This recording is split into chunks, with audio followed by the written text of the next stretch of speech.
Les forces russes intensifient leurs actions militaires dans la région de Zaporojié, ciblant les positions ukrainiennes avec des chars T-80 dans une offensive coordonnée et méthodique.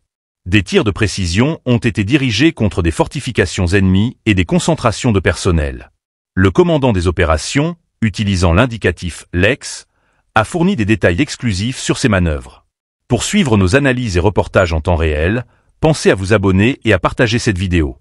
Selon lui, les cibles ont été identifiées grâce à des opérateurs de drones effectuant des missions de reconnaissance en amont.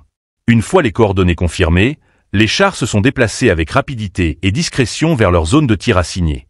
Une fois en position, ils ont mené des frappes ciblées sur plusieurs postes fortifiés ukrainiens.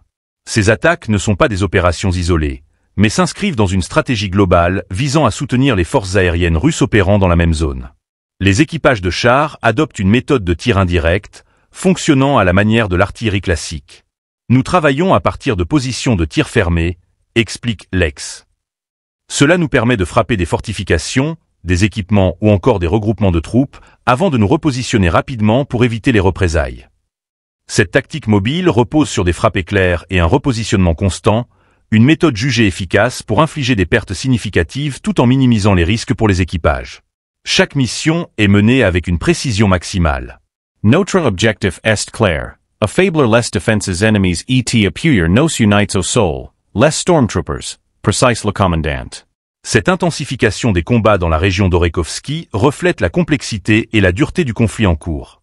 Les chars T-80, bien que utilisés de manière conventionnelle dans des assauts directs, montrent ici leur polyvalence en appui tactique pour d'autres branches des forces armées russes. Le commandant a également souligné le rôle crucial de la reconnaissance par drone, qui permet d'optimiser les frappes et de réduire les marges d'erreur. Ce recours à la technologie illustre la dimension hybride et modernisée des combats, où la coordination entre les différentes branches militaires reste un facteur clé pour obtenir un avantage stratégique. Dans cette région, le contrôle de chaque position, de chaque fortification, devient essentiel pour définir l'issue des affrontements. Les prochains jours s'annoncent critiques, alors que chaque camp intensifie ses efforts pour conserver ou reprendre du terrain.